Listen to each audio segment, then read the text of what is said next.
Hey y'all, let me show you how I do up my fajitas. Welcome back. I'm sorry I didn't get to it yesterday, but I'm making up for it today. I'm going to show you how to do steak fajitas on the griddle. All right, to get our marinade going, we're going to take one bunch of cilantro. We're going to get that into our bowl.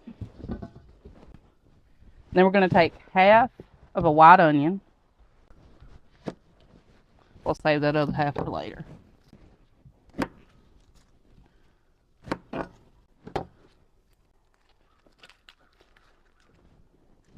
And we're just going to get it sliced up. Get it thrown over into our bowl. And then we're going to need the juice of 2 oranges. Let's give that a squeeze.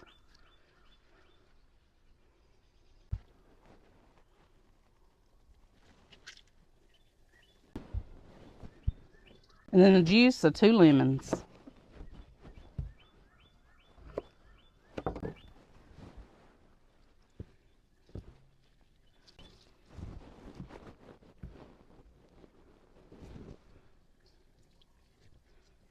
All right, now it's time to finish up our marinade. We're going to add half a cup of olive oil. Use whatever kind you like. Half a tablespoon chili powder. 1 teaspoon of cumin. And then half a tablespoon of garlic powder, half a tablespoon of onion powder. All right, we just want to get that mixed up good. All right, let's just use our gloves.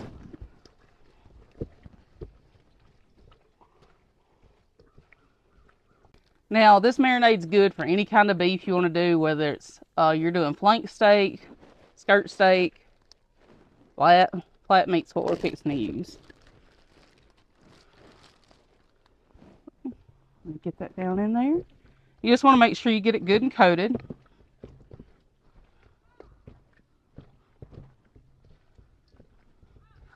All right, well, now that we got it good and coated, we're going to let this marinate for at least an hour. Overnight's always better. But we'll be back and get this cooked up. All right, now it's time to get our veggies chopped up for our fajitas. All right, let's get to chopping.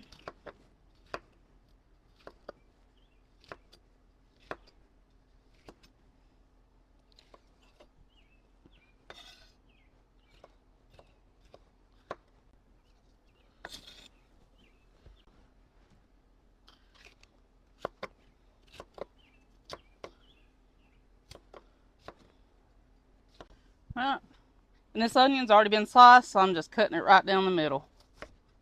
Just like that. Now that we got these chopped, we want to get them over to our griddle, and then we're going to get our meat on. All right, on my griddle, on this side where I'm going to cook our peppers and onions, I'm going to just knock it down to 300 degrees. We're going to start getting our veggies laid out. And I've already laid a thin coat of oil down, but we're going to give them another spritz. And I'm just using olive oil. You use whatever kind works best for you. Now I'm going to give our veggies a little bit of seasoning. I'm using Malcolm's Grande Gringo.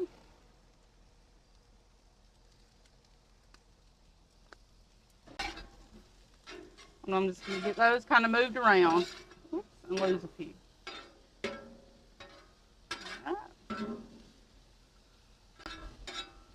Now we're just going to let those sit there, let that seasoning sweat in, and let them get good and tender. On the other side here, I've adjusted it to 400 degrees, and we're going to get our flat meat on. We want to get a good sear on the outside, and then we're going to turn our heat down just a little.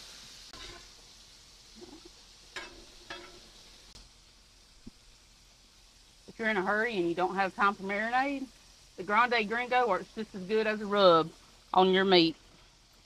All right, we've had our flat meat going for about 8 to 10 minutes on that one side. Now we're going to give it a flip. Look at that beautiful sear we got on there. All right, I'm going to take this to a medium finish. All right, y'all, we're going to give this thing another flip. It's coming along. We're just going to keep going until we get it done. And we can't forget, we got to throw us down some tortillas.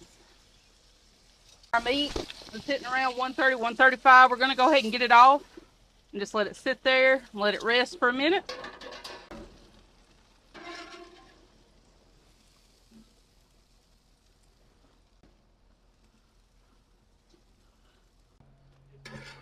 Alright, y'all, let's get our tortillas off here.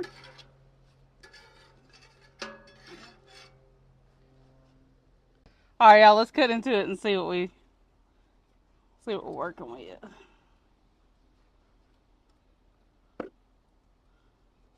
Smells so good.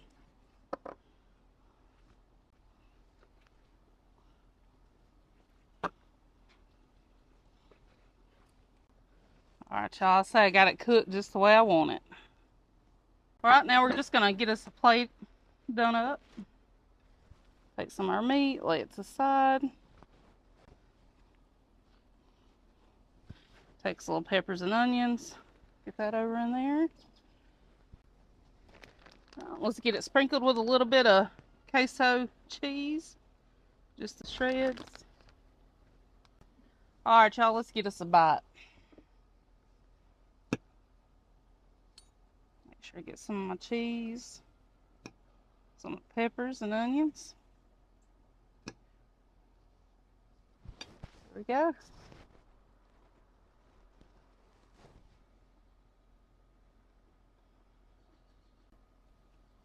Lord have mercy, that's good. Y'all, that meat's so good and tender. Man. That marinade tastes so good on it. But hey, y'all, make sure you tune in next week and see what we do. If you got any suggestions, drop them in the comments. Hey, make sure you look me up on all social media platforms as Cooking with Babe. I hope everybody has a happy Easter.